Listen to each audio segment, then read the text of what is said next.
राम न बिगारी है तो बिगाड़ नहीं कोई।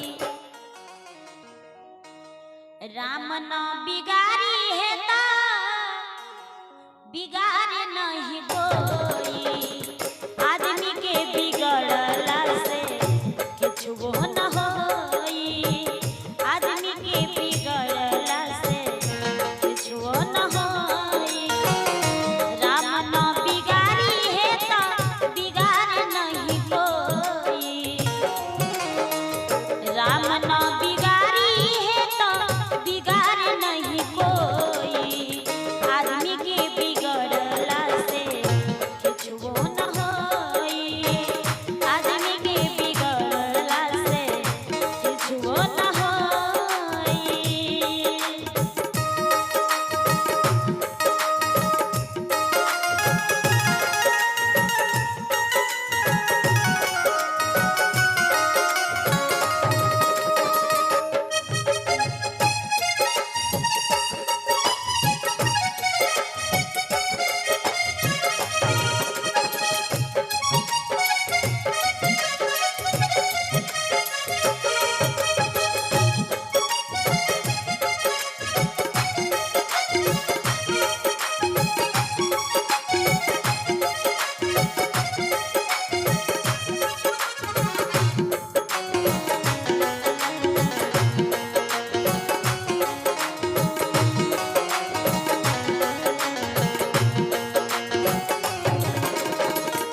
दोसरा के देखी के कहते हैं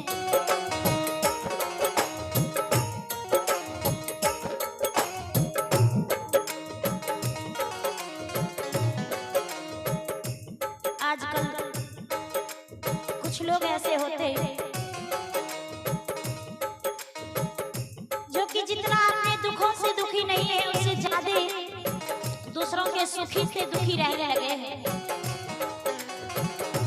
अगर किसी व्यक्ति को सुखी चैन की जिंदगी जीते हुए देखते हैं, दो रोटी सही से खाते हुए देखते हैं, उसे रहा नहीं जाता, जलन होती है, पीड़ा होती है और सोचते हैं अरे दूसरा के देखी के जरबा कजरी लगबा गोहरा में जब अपना बेपारी।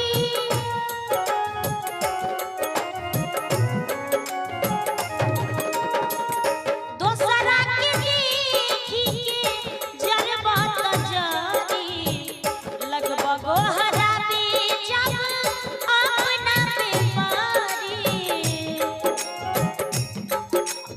और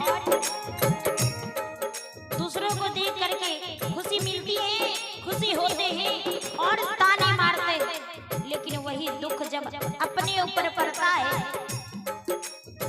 तो फिर पछताते हैं और कहते हैं कि मैंने ऐसा कहा था फलाने व्यक्ति को, इसीलिए आज मेरे साथ हो रहा है। गड़बड़ पछताती और सोच सोच रोई। गड़बड़ पछताती और सोच सोच रोई।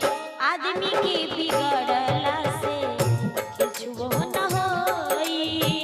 आदमी के बिगड़ला से कुछ वो न होई। राम न बिगारी है तो बिगाड़ नहीं कोई। राम न बिगारी है तो बिगाड़ नहीं कोई। आदमी के बिगड़ला से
प्यार वाले।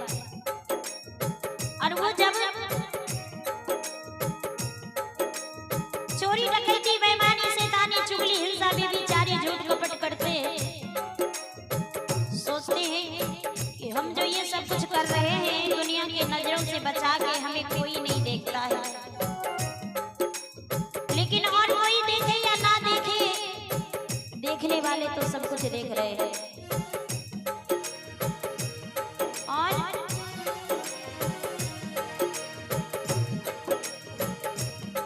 थोड़ी सी लालच में पड़ करके क्या करते हैं,